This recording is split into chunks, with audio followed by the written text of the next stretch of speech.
అందరికీ నమస్కారం. Welcome to home maker సిజ్జి. ఎలా ఉన్నారండి? అందరూ బాగున్నారు కదా? నేను బాగున్నాను. లాస్ట్ వీడియోలో చెప్పాను కదండి, పూజ రోజున హడావిడి అని. ఇది పడి పూజ అనమాట. పూజ అంతా అయితే స్టార్ట్ అయిపోయింది. పూజ స్టార్ట్ అవ్వడానికి ముందు దీపారాధన చేస్తాం కదండి. 18 మెట్లకు దీపాలు వెలిగిస్తారు కాబట్టి ఆ దీపాలు వెలిగించే ఇదైతే స్టార్ట్ అయిందనమాట. పూజ అయితే ఈ విధంగా అయితే పంతులుగా స్టార్ట్ చేశారు. చూసేయండి. తల్లిదండ్రులకు నమస్కారం చేయండి. గురు స్వామి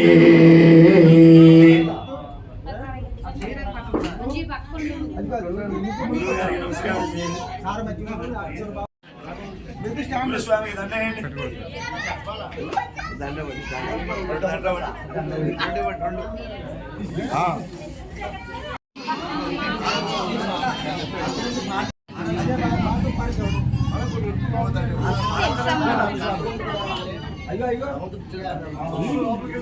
ఇక్కడ ఏంటంటే పూజ స్టార్ట్ అయ్యే ముందు తల్లిదండ్రుల కాళ్ళకి నమస్కారం, తర్వాత గురువుగారికి చేసుకుని దండ వేసి గురువుగారికి ఇంట్లో అందరి చేత ఒక్కొక్క మెట్టు 2 మెట్లు అలాగా వెలిగించమన్నారనమాట. అలా ఇంట్లో అందరం, మా ఇంట్లో వాళ్ళందరం నలుగురము దీపారాధన అయితే చేసేసి ఈ 18 మెట్లకు అయితే దీపారాధన చేసేసాము.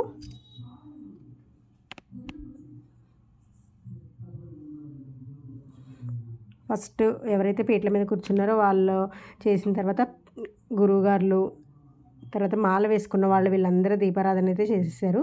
ఇంకా మిగిలిన దీపాలు అయితే మా ఇంట్లో వాళ్ళమైతే వెలిగించాము.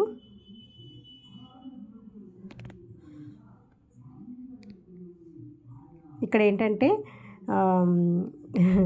మామూలుగా మాల వేసుకున్న వాళ్ళు పూజ చేసినా భిక్ష చేసినా షర్ట్ వేసుకోరు కదండి, షర్ట్తో చేయకూడదని చెప్తున్నారనమాట.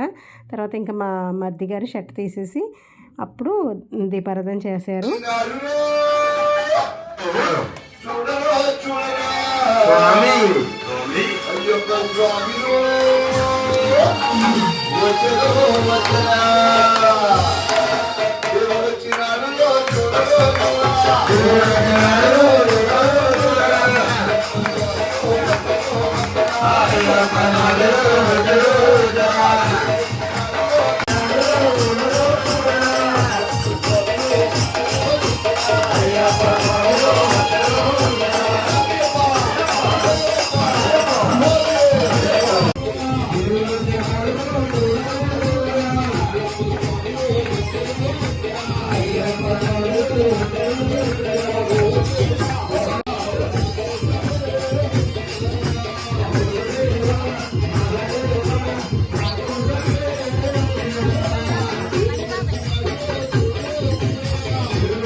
పందరరాజు కొడుకు కాదండి, పందరరాజుకు పుట్టలేదండి.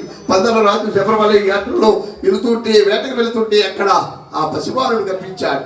ఆ పసిబాలుడు తీసుకొచ్చి తన భార్యకి, పిల్లలు లేనటువంటి భార్యకి ఇచ్చి వారు పెంచుకున్నారు. 12 సంవత్సరాలు పెంచుకున్న తర్వాత ఆ అయ్యప్ప స్వామి, అమ్మ నేను ఇక ఉండలేను, నీ యొక్క కోరిక తీర్చడానికి ఇక్కడ వచ్చాను, మళ్ళీ నేను శబరిమల వెళ్ళిపోతున్నాను, కొండపై నాకు గుడి కట్టించండి నాన్నగారు అంటే అప్పుడు స్వామి వారికి యొక్క కొండపైన గుడి కట్టించి నిత్యం బ్రహ్మచారిగా ఆయన దీక్షలో కూర్చుంటారన్నమాట. అటువంటి అయ్యప్ప స్వామి కొండవాడు కాదు, పోయేవాడు కాదు, హరిహర పుత్రుడు, 2 తండ్రులకు పుట్టినటువంటి మహానుభావుడు. మనందరూ కూడా అమ్మా నాన్నలకు పుట్టినటువంటి మనవాడు. కానీ అయ్యప్ప స్వామి హరిహర కలయిక అద్భుత చరితం. శబరిమల అయ్యప్ప స్వామి, హరిహర పుత్రుడు అయ్యప్ప స్వామి. స్వామి ఓహో అయ్యప్ప, అయ్యప్ప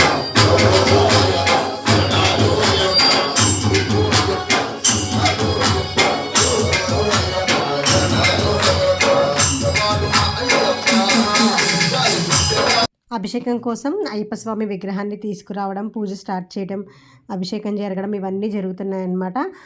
అయిపోయిన తర్వాత అల్పాహారం పెడతారు కదండి, అదొక చిన్న షార్ట్ అయితే తీసుకుని మీకు చూపిద్దామని అయితే చిన్న క్లిప్ అయితే తీసుకొచ్చాను.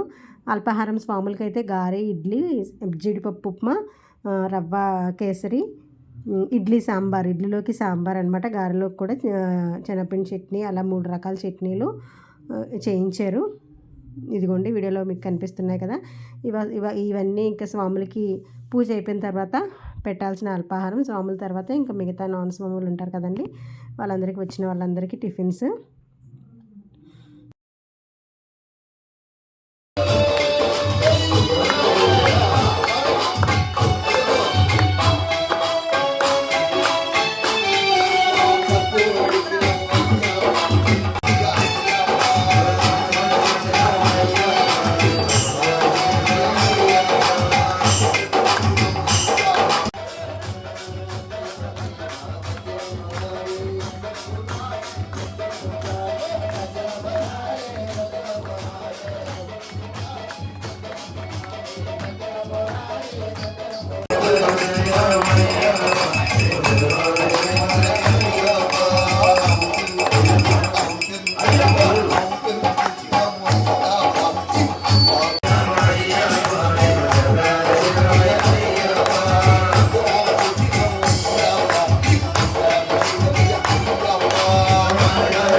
ఇదిగోండి పూజకి వచ్చిన వాళ్ళు, స్వాములు, చుట్టాలు వీళ్ళందరూ కూర్చున్నారు. ఇంకా బ్యాక్ సైడ్ ఇంకా చాలామంది ఉన్నారనమాట. మేము సెల్లార్లో అనుకున్నాం కానీ కొంచెం ప్లేస్ అయితే ఇరుగ్గానే అనిపించింది. ఆ స్వామివారికి ఎన్ని రకాల అభిషేకాలు చేశారంటే ప్రతి ఒక్క అభిషేకము మీకు నేను అభిషేకంగా సపరేట్గా అభిషేకాల వీడియో అయితే ఒకటి పోస్ట్ చేస్తాను. మొత్తం అన్నీ ఒక వీడియోలో అవడం, ఇంకా వీడియో ఇంకా చాలా లాంగ్ అయిపోతుంది కదా అని పోస్ట్ చేయలేదు. ఒక్కొక్క అభిషేకం మాత్రమే మీకు మధ్య మధ్యలో పోస్ట్ చేశానమాట. ఎన్ని రకాల అభిషేకాలు చేశారో అవన్నీ అయితే నేను నెక్స్ట్ వీడియోలో అయితే పెడతాను.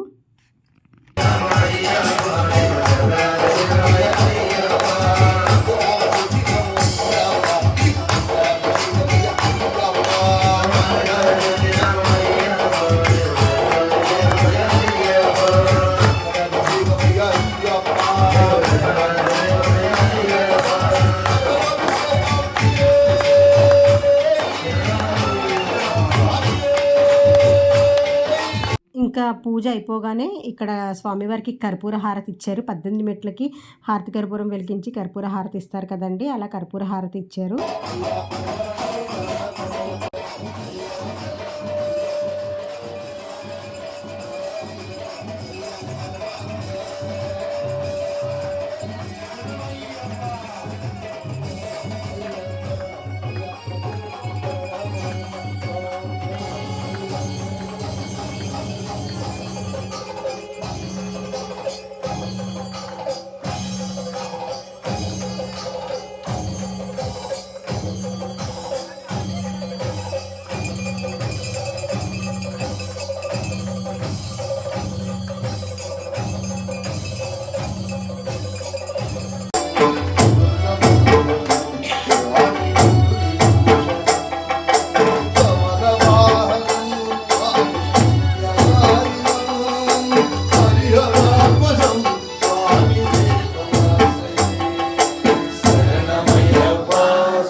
కర్పూర హారతి అయిపోగానే ఇంకా స్వామివారికి హరివరాసనం చెప్పేశాం కదండి, ఇంకా స్వామివారిని నిద్రపుచ్చినట్టు అనమాట.